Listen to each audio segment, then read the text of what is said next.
ایک بچے کے ایمان کی آزمائش۔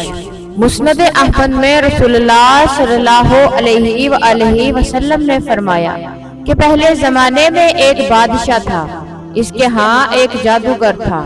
جب جادوگر بوڑھا ہوا تو اس نے بادشاہ سے کہا کہ میں اب بوڑھا ہو گیا ہوں اور میری موت کا وقت قریب آ رہا ہے، مجھے کوئی بچہ سونپ دو، میں اسے جادو سکھا دوں۔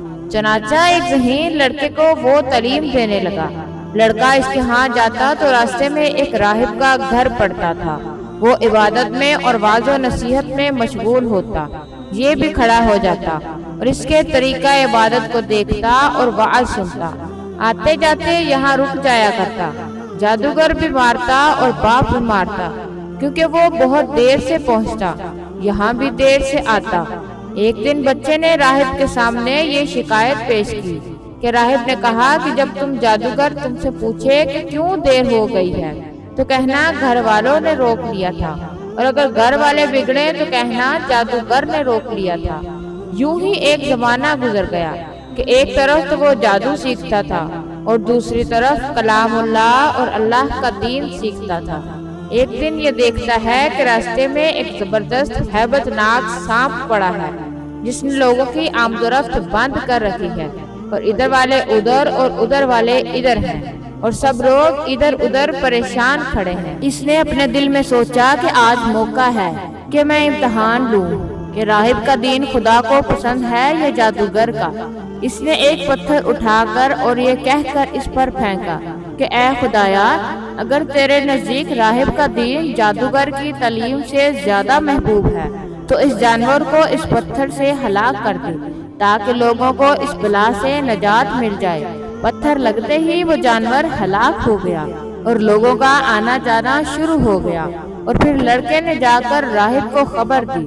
اس نے کہا پیارے بچے، آج کے دن تو مجھ سے افضل ہے، اب خدا کی طرف سے تیری آزمائش ہوگی، اگر ایسا ہوا تو لوگوں میں میری خبر نہ کرنا۔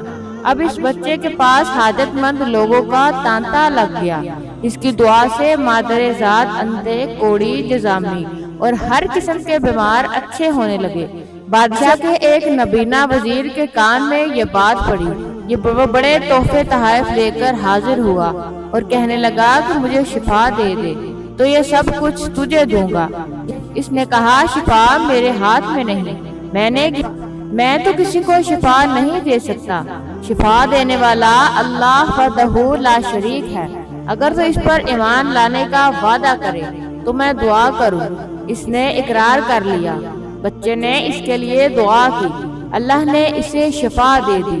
وہ بادشاہ کے دربار میں آیا اور جس طرح اندھا ہونے سے پہلے کام کرتا تھا اسی طرح کام کرنے لگا، اس کی آنکھیں روشن تھی۔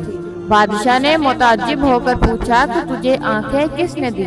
اس نے کہا میرے رب نے۔ بادشاہ نے کہا ہاں یعنی میں نے دی ہیں؟ وزیر نے کہا نہیں، میرا اور تیرا رب صرف اللہ ہے۔ اب بادشاہ نے اس کو مار پیٹ شروع کر دی اور طرح طرح کی تکلیفیں دی اور پوچھنے لگا تجھے یہ تعلیم کس نے دی؟ آخر اس نے بتایا کہ میں نے اس بچے کے ہاتھ پر اسلام قبول کیا ہے۔ اس نے اسے بلایا اور کہا کہ اب تم جادو میں کامل ہو گئے ہو، اندھوں کو بینا اور بیماروں کو تندرست کرنے لگے ہو۔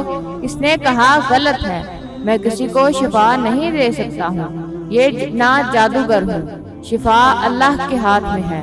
وہ کہنے لگا اللہ تو میں ہی ہوں۔ اس نے کہا ہرگز نہیں۔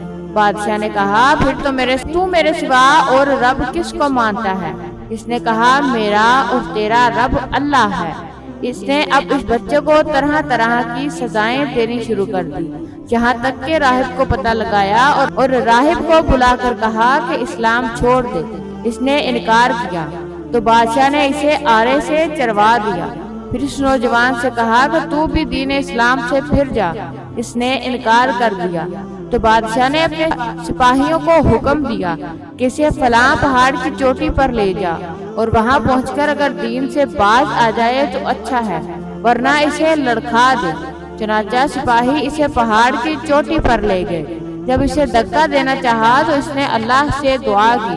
اس کا ترجمہ یہ ہے اے خدا جس طرح تو چاہے مجھے اس سے نجات دے۔ اس دعا کے ساتھ ہی پہاڑ ہلا اور سب سپاہی لڑک گئے، صرف وہی بچہ باقی بچا رہا۔ وہاں سے بادشاہ کے پاس گیا۔ بادشاہ نے اسے کہا کہ یہ کیا ہوا، میرے سب سپاہی کہاں ہیں؟ بچے نے کہا خدا نے مجھے بچا لیا اور وہ سب ہلاک ہو گئے ہیں۔ بادشاہ نے اپنے دوسرے سپاہیوں کو حکم دیا کہ اسے کشتی میں بٹھا کر لے جاؤ اور سمندر میں پھینک آؤ۔ یہ لوگ اسے لے کر چلے۔ بیچ سمندر کے پہنچ کر جب اسے پھینکنا چاہا تو پھر وہی دعا کی، بارہا الہ جس طرح تو چاہے مجھے ان سے بچا۔ دعا کے ساتھ ہی موج اٹھی اور سارے کے سارے سپاہی سمندر میں ڈوب گئے، صرف وہی بچہ باقی بچا۔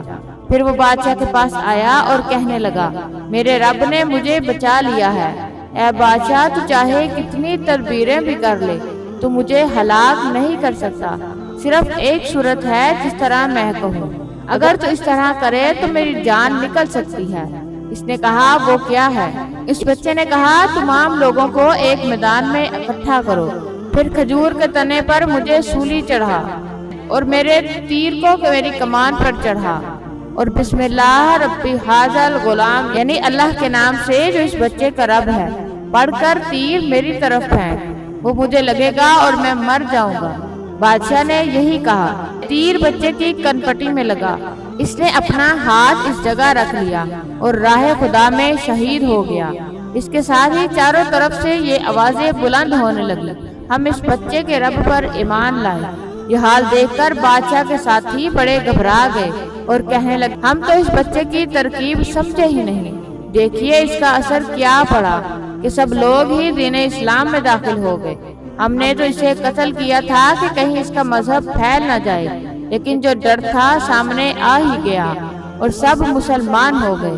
بادشاہ نے کہا اچھا یہ کرو کہ تمام محلوں اور راستوں میں خندقیں کھدواؤ، ان میں لکڑیاں بھرو اور آگ لگا دو، جو اس دین سے پھر جائے گا چھوڑ دو اور دوسرے کو اس میں پھینک دو۔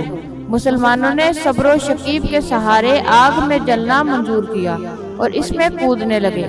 البتہ ایک عورت جس کی گود میں دودھ پیتا چھوٹا سا بچہ تھا ذرا جھجکی، تو اس بچے کو خدا نے بولنے کی طاقت دی۔ اس نے کہا اماں کیا کر رہی ہے؟ تم ہی تو حق پر ہو، صبر کرو اور اس میں کود پڑو۔ سبحان اللہ، یہ شہادت یہ الفت میں قدم رکھنا ہے۔ لوگ آسان سمجھتے ہیں مسلمان ہونا۔